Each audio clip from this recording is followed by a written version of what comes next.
नमस्कार, बहुत बहुत स्वागत आपका अनादि टीवी पर। मैं हूं आपके साथ पारुल। आज बात करेंगे न्याय की अंतहीन लड़ाई। उत्तर प्रदेश में शिक्षक पद के 69,000 अभ्यर्थियों को आज तक नियुक्ति का इंतजार है। 2022 के विधानसभा चुनाव में यह बड़ा मुद्दा था। उस वक्त मुख्यमंत्री योगी आदित्यनाथ ने कहा था कि सरकार में वापसी करते ही वो इन सभी लोगों को नियुक्ति पत्र दे देंगे। लेकिन 2023 भी बीतने वाला है और अभी तक इन अभ्यर्थियों को नियुक्ति पत्र नहीं मिले हैं। 13 मार्च 2023 को हाईकोर्ट की लखनऊ खंडपीठ में सिंगल बेंच ने उत्तर प्रदेश सरकार को इन अभ्यर्थियों के सहायक शिक्षक भर्ती की पूरी लिस्ट को आरक्षण सही करके दोबारा बनाने के आदेश भी दिए थे, लेकिन वो मामला भी सरकारी कर्मकांड में उलझा हुआ है। अब लोकसभा चुनाव से लगभग 7 माह पहले पिछले 88 दिन से पूरे प्रदेश में अभ्यर्थी नियुक्ति पत्र की मांग को लेकर आंदोलन कर रहे हैं। इनमें से करीब 6700 अभ्यर्थी आरक्षित वर्ग के हैं, जिनमें ओबीसी भी शामिल हैं। सोमवार को उन्होंने भाजपा कार्यालय पर भी प्रदर्शन किया था। अब ये मुद्दा राजनीतिक रंग ले रहा है।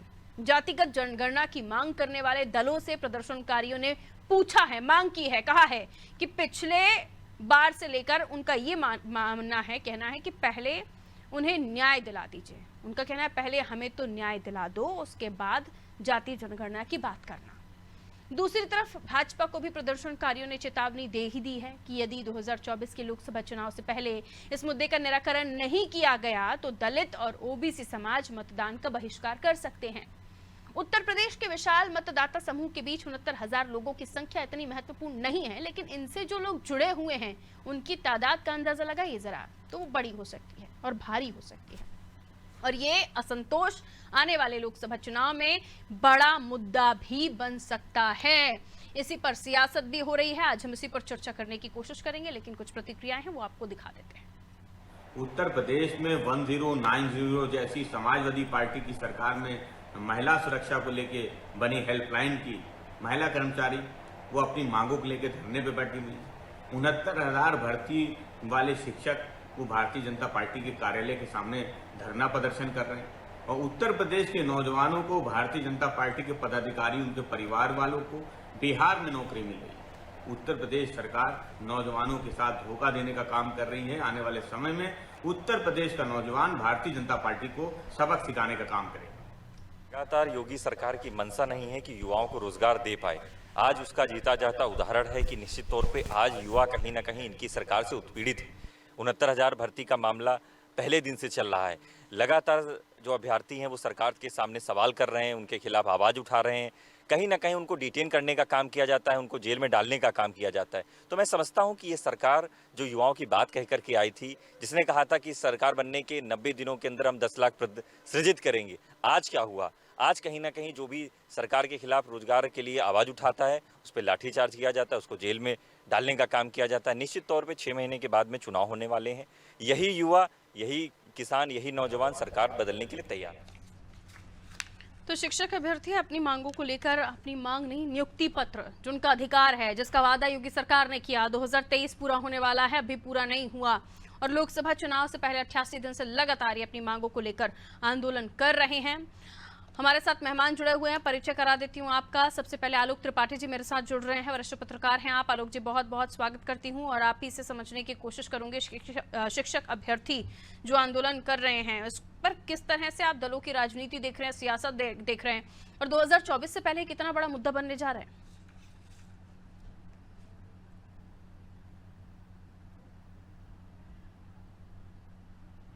जी देखिए पारुल जी, जिस तरह से चुनाव नजदीक आते जा रहे हैं तो अब जिस तरह का आंदोलन शिक्षकों का हुआ या अन्य लोग कर रहे हैं, तो जाहिर सी बात है कि उसका दबाव और राजनीतिक दलों पे, खास भाजपा पे भी आपने जो वादा किया था उस वादा हुआ। लोग का चुनाव है, 70,000 लगभग जो है शिक्षक है और अगर उनके परिवार को जोड़ लीजिए तो ये संख्या होती है। तो वो एक सवाल तो पूछ ही रहे हैं भाजपा सरकार से कि आखिर आपने जो वादा किया था नियुक्ति पत्र देने का वो क्यों नहीं? तो ये चुनाव में असर डालेगा और मुझे लगता है कि जिस तरह से कल प्रदर्शन हुआ उस पर भाजपा भी इसको लेकर के चिंतित होगी और हो सकता है कि चुनाव के पहले कोई निर्णय इन लोग जो अभ्यर्थी जो है आंदोलन कर रहे हैं, क्योंकि काफी समय से शिक्षक अभ्यर्थी जो हैं वो आंदोलनरत हैं और कई जगह धरना प्रदर्शन भी कर चुके। के बाद प्रदर्शन किया और उनका एक ही लक्ष्य है कि आप अपना वादा निभाइए। तो जाहिर सी बात है कि शिक्षक काफी बड़ी तादाद है और चुनाव नजदीक है 2024 का भी, तो भाजपा के सामने भी एक मजबूरी होगी। वहीं विपक्ष क्योंकि इसको हवा दे रहा है कि आप बेटियों की बात करते हैं, आप बेरोजगारों की बात करते हैं और आपकी सरकार है और आपने जो वादा किया वो वादा पूरा नहीं किया, और शिक्षक जो है वो आपकी विधानसभा के सामने धरने पे बैठे हुए हैं, धरना दे रहे हैं, उनको लाठी मारी जा रही है। तो कहीं ना कहीं विपक्ष को एक मुद्दा मिल रहा है और विपक्ष इस मुद्दे को बुनाएगा, युवाओं को खासकर जो बेरोजगार हैं उनको इस बात समझाने का प्रयास करेगा कि जो है किस तरह से आपको छला जा रहा है। तो जाहिर सी बात है कि इन सब चीजों को लेकर के सत्ता पक्ष विपक्ष में वाकयुद्ध होगा और इसका असर चुनाव पे पड़ेगा। बिल्कुल, और इनमें कुछ अभ्यर्थियों का ये भी कहना है सर कि विपक्षी पार्टियों से भी वो मांग कर रहे हैं कि जातिगत जनगणना की बात बाद में कीजिएगा, पहले हमें न्याय दिला दीजिए। तो ये उन्हें भी आईना दिखा रहे हैं। पारुल जी, आवाज नहीं साफ सुनाई पड़ रही आपकी। आवाज मिल रही है सर आपको? मेरी आवाज मिल रही है? चलिए, मेरी आवाज नहीं पहुंच रही है सर तक। लौट रही हूँ सर आपके पास। बाकी मेहमान भी हमारे साथ जुड़े हुए हैं, उनसे परिचय करा देते हो। कपिल श्रीवास्तव जी हमारे साथ जुड़े हुए हैं सपा से। बहुत बहुत स्वागत कपिल जी आपका। वो सवाल मेरा आलोक त्रिपाठी जी से था। मैं समझना चाह रही थी कि आखिर ये जो मांग है, जो अभ्यर्थी हैं, शिक्षक अभ्यर्थी, उनका कहना है कि जो विपक्षी दल हैं उनसे भी वो मांग करते हैं कि जातिगत जनगणना की बात बाद में कीजिएगा, पहले उन्हें न्याय दिला दीजिए। सर, ये मुद्दा बड़ा होता चला जा रहा है। हालांकि वादे जो बीजेपी ने किए उसको पूरा नहीं किया। वो सवाल मेरा बीजेपी से ही होगा। आपसे मेरा सवाल यही है कि वो आपसे भी कुछ डिमांड्स रख रहे हैं। देखिए, विपक्ष के पास ना तो कोई एजेंसी है, ना क्रियान्वयन करने की शक्ति, तो विपक्ष से न्याय की उम्मीद कैसे कोई कर सकता है? आप कह रही हैं, मान लीजिए, और ये कहना कि जातीय जनगणना छोड़ करके पहले हमारे साथ न्याय करा दीजिए, अगर हमारे हाथ में होता तो हम अभी करा देते, लेकिन ये तो सरकार को करना है। और बाकी जब उच्च न्यायालय ने इनके पक्ष में आदेश कर दिया है जी, और उसके बाद भी क्रियान्वयन सरकार नहीं कर रही है, तो निश्चित तौर पे इन लोग को चाहिए कि अवमानना के लिए वो कोर्ट के अंदर जाएं, और सरकार निश्चित रूप से तमाम अवमानना कर चुकी है, उसका कुछ बिगड़ता नहीं है, इसलिए वो अवमानना पे अवमानना कर रही है। हाँ, समाजवादी पार्टी या विपक्षी दल अपने जितने भी अभ्यर्थी हैं उनके साथ हम खड़े हैं, हम उनके आवाज से आवाज मिलाएंगे, हम भी मांग करेंगे, क्योंकि हम इससे ज्यादा तो हमें कोई अधिकार ही नहीं है, ना कर्तव्य है। तो हम उनकी आवाज जरूर उठाएंगे, सक्षम तरीके से उठाएंगे, सक्षम फोरम पे उठाएंगे और लगातार उठाते रहेंगे। ये 69,000 का जो शिक्षकों का मामला है, ये मामला जानबूझ करके अटकाया और लटकाया गया है और युवाओं को भटकाया गया है, क्योंकि भारतीय जनता पार्टी की सरकारी नौकरी देने की कोई मंशा नहीं है। और अगर मंशा होती तो हमें आप बताइए, 69,000 शिक्षकों में 27% का आरक्षण ओबीसी का है जो संवैधानिक है, आपने सिर्फ 4% दिया। वो लड़के अलग परेशान है, और वो लड़के जो कोर्ट में गए उनके वजह से दूसरे लड़के अलग परेशान है। कोर्ट ने आपको दिशा निर्देश किया कि आपको इस तरीके से करके नियुक्ति करनी है, वो आज आप तक किए नहीं। और योगी पार्ट 2 बनने से पहले आपने वादा किया था, वादा खिलाफी करने का काम तो भारतीय जनता पार्टी ने। तो ये बहुत स्पष्ट बात है कि हम लोग उनके आंदोलन में उनके साथ हैं, और जहां भी जरूरत पड़ेगी हमको लोग विधिक रूप से भी उनकी मदद करेंगे, और बाकी आवाज जो हम लोग टीवी चैनल से लेके आंदोलन तक उठाते हैं वो हमेशा उठाते रहेंगे। ठीक है, वही वो मांग भी कर रहे थे आपसे कि वो जब सड़क पर लड़ाई लड़ रहे हैं तो उनके साथ विपक्षी दल दिखाई नहीं दे रहे हैं, इसी को लेकर उनकी मांग भी थी। मैं लौट रही हूँ कपिल जी आपके पास। बाकी मेहमान भी हमारे साथ जुड़ गए, मैं उनकी तरफ रुख कर रही हूँ। रोहन सिंह जी कांग्रेस से हमारे साथ जुड़े हुए हैं, और बीजेपी से आशीष रावत जी हमारे साथ जुड़े हुए हैं। आशीष जी, बहुत बहुत स्वागत आपका। सुन पा रहे हैं आप मुझे?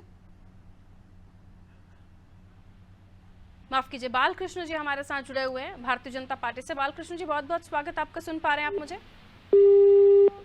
चलिए, फोन डिस्कनेक्ट हुआ। आलोक त्रिपाठी जी, वापस आप ही के पास आती। ये मांग उनकी उनसे है जिन्हें उन्होंने मत दिया, फिर चाहे मत विपक्ष में बिठाने के लिए दिया, सत्ता पक्ष में बिठाने के लिए दिया। सत्ता पक्ष में बैठे हुए लोग, क्या वाकई उनके ऊपर कोई अंकुश नहीं है? कोर्ट की तरफ से आदेश, लेकिन उसके बावजूद भी पालन नहीं। और आरक्षण की बात कर रहे थे कपिल जी, उनका कहना है कि 4% महज आरक्षण मिला है, जबकि 27% आरक्षण मिलना चाहिए। जी पारुल जी, देखिए ये कोई आज से ये लोग शिक्षक जो बैठे हुए हैं धरने पे, ये आज से नहीं, एक शिक्षा मंत्री के आवास पे भी कर चुके हैं, कोई गार्डन में भी विरोध प्रदर्शन कर चुके हैं, फिर थक हार करके ये लोगों ने भाजपा मुख्यालय जो विधानसभा के सामने वहां पे भी पहुंचे हैं। तो जाहिर सी बात है, इतने लंबे समय से उनका आंदोलन चल रहा है और उसके ऊपर कोई निष्कर्ष नहीं निकल रहा है, कोई वार्ता नहीं हो पा रही है जिसका उनको हल निकल चुके। चूंकि आपने जब वादा किया था तो उसका कुछ तो हल निकालना चाहिए, चूंकि बेरोजगार बैठे हुए लोग धरने पे, जिनका काम पढ़ाना था, वो पढ़ाई छोड़ करके, पढ़ाने को छोड़ करके, टीचिंग छोड़ करके आज वो धरने पे बैठे हुए हैं और अपने परिवार का पालन भी करना है, कैसे चलेगा परिवार उनका। तो जाहिर सी बात है कि चुनाव के दृष्टि से ये एक बड़ा मुद्दा है और भाजपा को भी इस पे विचार करना होगा कि आखिर उन्होंने जो वादा किया था नियुक्ति पत्र देने का, उसके पीछे क्या है। चाहे आरक्षण का मामला हो, चाहे 2024 चुनाव का मामला हो, वो तो एक अलग चीज है। क्या है कि शिक्षक आप जो विद्यार्थी हैं वो आज बैठे हैं काफी लंबे समय से, तो उस पे उनको ठीक है, लौट रही हूँ सर आपके पास।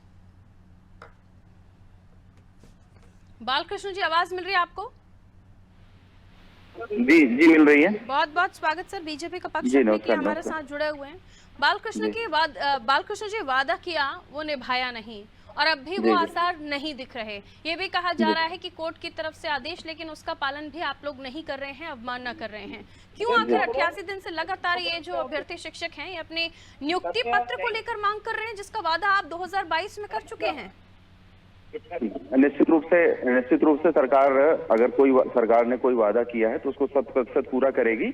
व्यवस्था के क्रम में कोई अगर डिले हो रहा होगा तो निश्चित रूप से माननीय मुख्यमंत्री जी उसका संज्ञान लेके पूरी तरीके से जो उन्होंने वादा किया था उसको लागू कराएंगे। और सरकार ने आज तक जितने भी वादे जहां जहां किया है, जब भी किया है, सब सरकार ने पूरे किए हैं। दूसरा, कम से कम इतना तो तय है कि आज हम कहीं न कहीं भ्रष्टाचार मुक्त हम वैकेंसियों की भर्ती कर रहे हैं, सारे आयोग प्रॉपर ढंग से काम कर रहे हैं, वैकेंसी जा रही हैं। कहीं ऐसा नहीं है कि आज छात्रों को लोक सेवा आयोग के सामने, इनके साथ वैसा कुछ भी नहीं है ना बालकृष्ण जी, इनको तो भर्ती की बात हो ही चुकी है, लेकिन सिर्फ नियुक्ति पत्र देना बाकी है, जिसके लिए लटकाया हुआ है आप लोगों ने।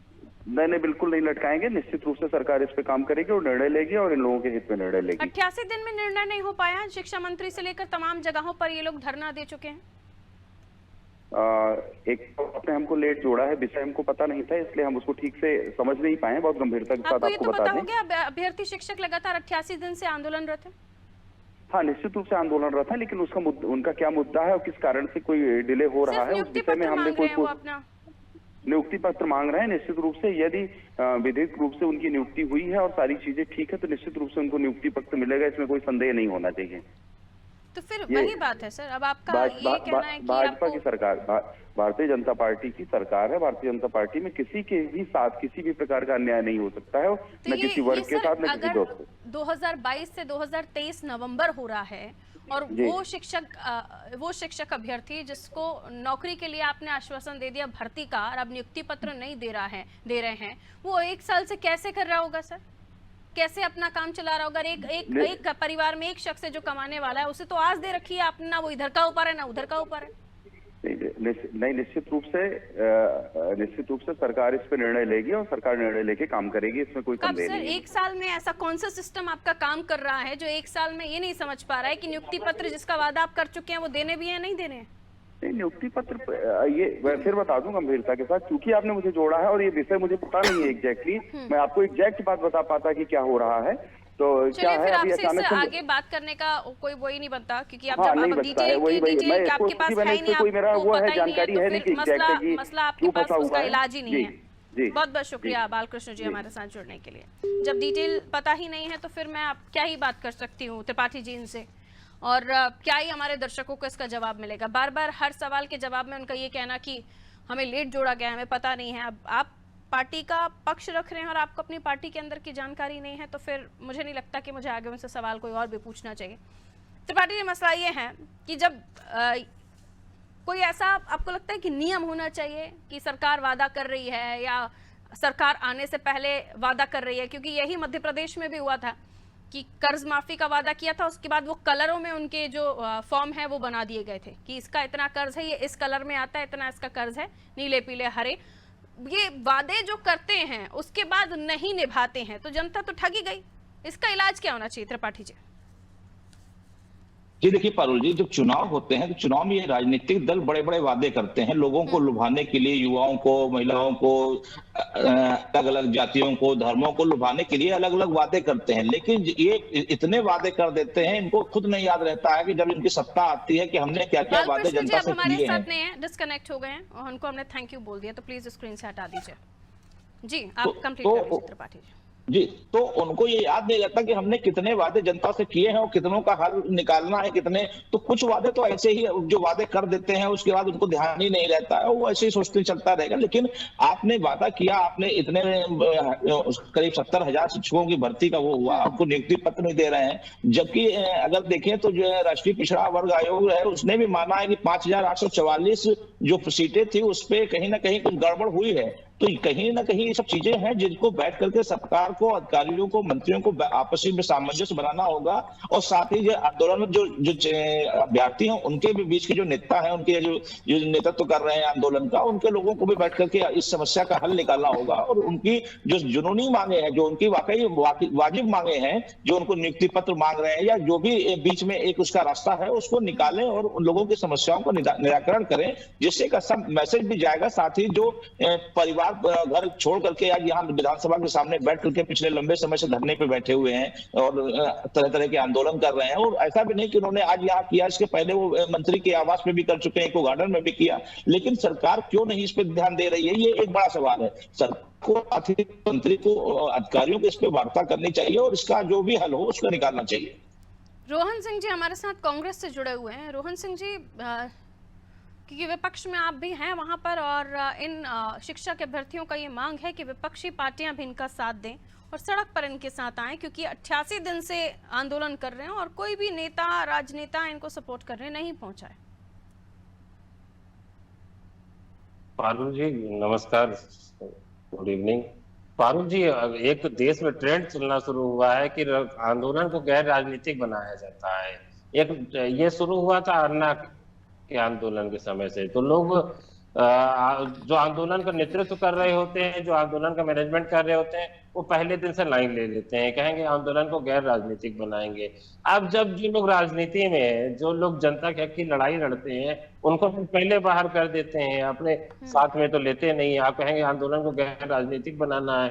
और एक कल्चर, एक फैशन भी डेवलप कर दिया भारतीय जनता पार्टी ने।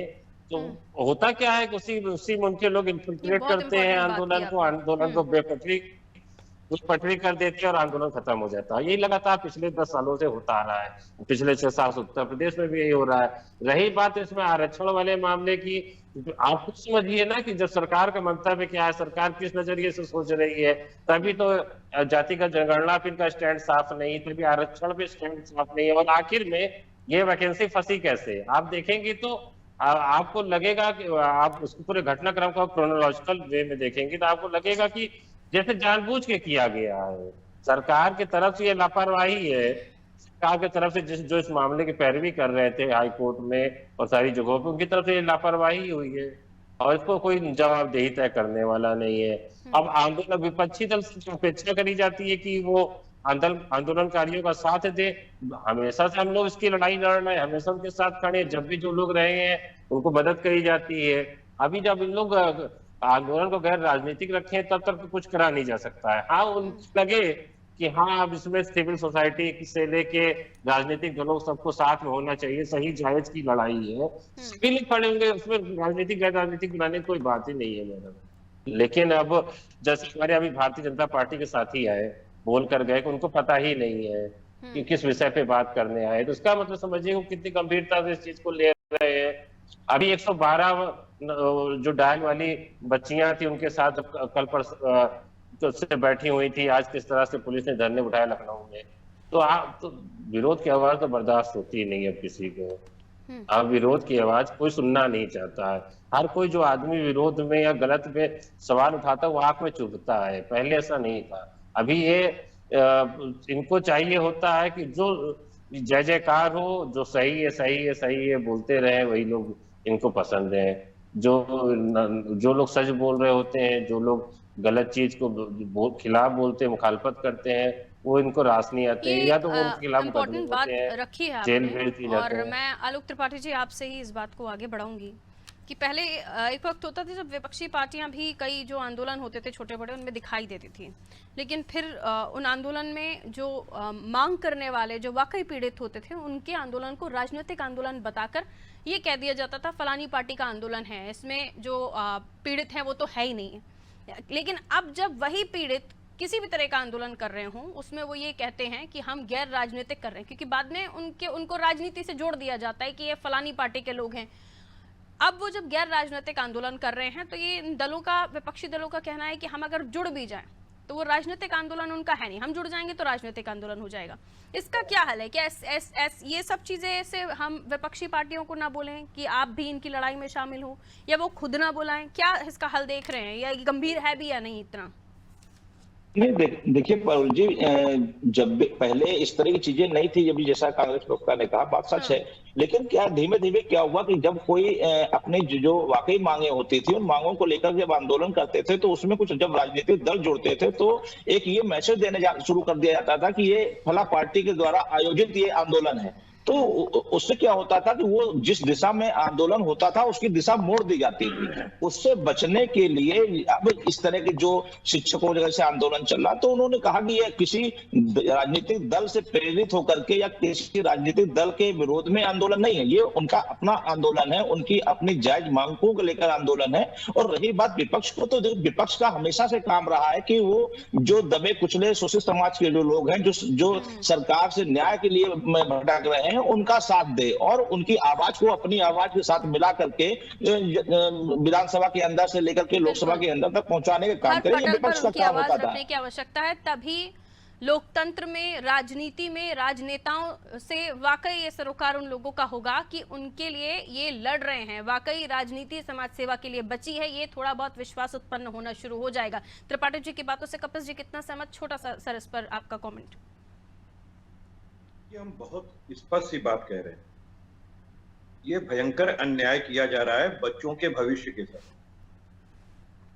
और इस भविष्य के लिए अगर सरकार जरा भी सोच रही होती तो एक गलती तो उसने काफी जांचते समय किया था, क्योंकि जब प्रश्न बनाए गए थे तो 5 प्रश्न ऐसे थे जो गलत तरीके से पुट कर दिए गए थे और उसके जो ऑप्शंस दिए गए थे वो गलत थे।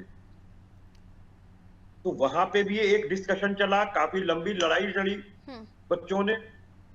और फिर जो इन्होंने आरक्षण पर किया, 27% की जगह 4% दिया, यहां तक कि पिछड़ा वर्ग आयोग के अध्यक्ष ने भी इस बात को उठाया था, तो अध्यक्ष जी को हटा दिया गया। काफी दिनों तक उत्तर प्रदेश में पिछड़ा वर्ग आयोग का कोई अध्यक्ष नहीं था। मैं बहुत स्पष्ट बात कह रहा हूं कि जब आपको हाई कोर्ट का आदेश नहीं मानना है, जब आप हमारे जैसे जितने राजनीतिक दल हैं उनके द्वारा मुसलसल तरीके से इस आवाज को उठाया गया है, आप देखिए जब भी कोई डिबेट की टॉपिक होती है, बेरोजगारी या इसको छूटी है, वहां 69,000 शिक्षकों के मामले उठते हैं, लेकिन उसका समाधान नहीं।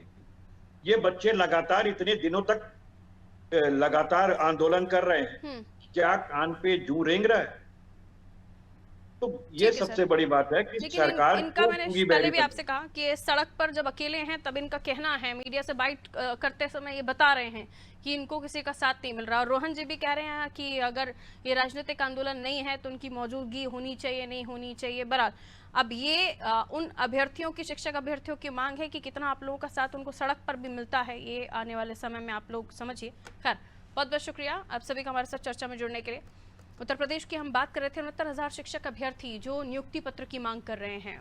योगी सरकार ने जो वादा किया वो नहीं निभाया। 2023 नवंबर चल रहा है और 2022 में विधानसभा चुनाव के समय इन शिक्षक अभ्यर्थियों से वादा किया गया था कि इन्हें नियुक्ति पत्र दिए जाएंगे। लोकसभा चुनाव से पहले एक बड़ा मुद्दा बनता हुआ चला जा रहा है, क्योंकि 69,000 लोगों का वोट भले ही इतना इंपॉर्टेंट ना हो, सरकारों के लिए, राजनेताओं के लिए, लेकिन उनसे जुड़ जाए अगर उनके परिवार के 4 या 5 लोग भी, तो ये बड़ा वोट बैंक हो सकता है जो प्रभावित कर सकता है। ऐसे में इससे बचने के लिए योगी सरकार को जो वादे किए उसे निभाने ही होंगे। और ऐसे में ये भी कि विपक्ष से जो मांग इन शिक्षक अभ्यर्थियों की है वो जायज़ है, क्योंकि ये विपक्ष में बैठे भी तो इन्हीं की वजह से हैं, जनता की वजह से हैं, तो इन्हें भी साथ देना ही चाहिए। बहरहाल क्यों बच रहे हैं सदन में, सदन के पटल पर उठाना अलग बात है, लेकिन जनता के लिए सड़क पर लड़ना ये राजनीति होती है। दीजिए इजाजत, रखिए अपना ख्याल। नमस्कार।